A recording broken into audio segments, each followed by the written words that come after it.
欢迎观看中国神话与传说系列双语教育视频。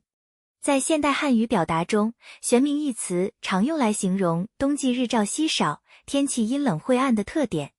在此前的节目中，我们已分别介绍了春神勾芒、夏神祝融和秋神入收。本期节目，让我们一起走进四季神奇的最后一位——冬神玄冥，探寻他在中国神话中的形象与象征意义。玄冥作为冬神，亦是北方黑地颛顼的辅佐神。《礼记·月令》记载：孟冬、仲冬，季冬之月，其地颛顼，其神玄冥。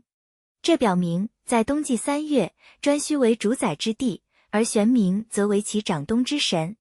淮南子·石则训进一步记载：北方之极，颛顼、元冥同玄冥之所司者12000里。这意味着，北方极远之地皆由颛顼与玄冥所掌控，其范围广达12000里。当玄冥自北方南下，便携凛冽寒风席卷大地，宣告冬季的降临。唐代诗人李白在《大猎赋》中写道：若乃严冬惨切，寒气凛冽，不周来风，玄冥掌雪。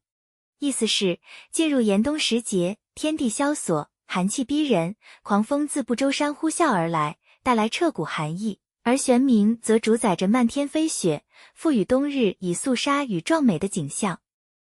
玄冥作为北方水神与冬神，掌管寒冷、黑暗与死亡，同时也与黄帝的战争神话息息相关。在《山海经》中，玄冥又称于强，既是海神、风神，亦为温神。关于他的形象，书中记载，北海之主中有神，人面鸟身，而两青蛇，见两赤蛇。亦即，在北海的一片水域上，栖息着一位神灵，他长着人脸，身形如鸟，两耳悬挂着青蛇，脚下踩踏着赤蛇，展现出神秘而威严的形象。在太公六韬、龙鱼河图等古籍中，玄冥曾作为黄帝麾下的战神之一，于涿鹿之战助黄帝对抗蚩尤。他调动风雨雷电等自然之力镇压蚩尤，最终助黄帝取得胜利。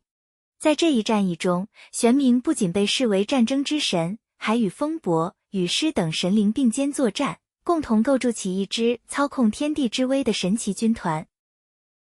玄冥不仅是冬神、水神、北方之神，亦是太阴之神、冥界之神。那么，他是如何与死亡与阴间产生联系的呢？说文解字解释，玄为黑中带赤之色，冥则意指幽暗昏沉。在古人的宇宙观中，孟冬正是阴极阳生之时，而北方则象征着生死交替的界限。因此，玄冥逐渐与死亡、冥界产生关联。在道教神话体系中，玄冥的神格逐渐与玄武相合。玄武作为北方守护神，象征龟蛇相缠，掌管水行、阴阳变化与冬季。道教典籍中提及玄冥大帝或北阴大帝，将其视作北方冥界的统治者，后来又与北帝真武大帝的形象相融合。在后世道教信仰中，玄冥被吸纳进北极四圣或阴神体系，主管冥界与阴司事务。在民间信仰中，玄冥更被视为北方阴神，负责掌管亡魂、轮回以及冬季的肃杀与枯萎，进一步强化了他作为生死交汇之神的象征意义。古代帝王十分重视立冬这一节气。《礼记·月令》记载，周天子会在立冬前3日开始斋戒，以示敬重。到了立冬当天，天子亲率三公、九卿、大夫前往北郊举行迎冬仪式。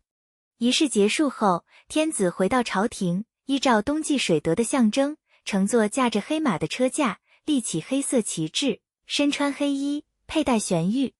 此外，天子还会赏死士、恤孤寡，以顺应冬季万物凋敝、潜藏待发的特点，展现仁德与关怀。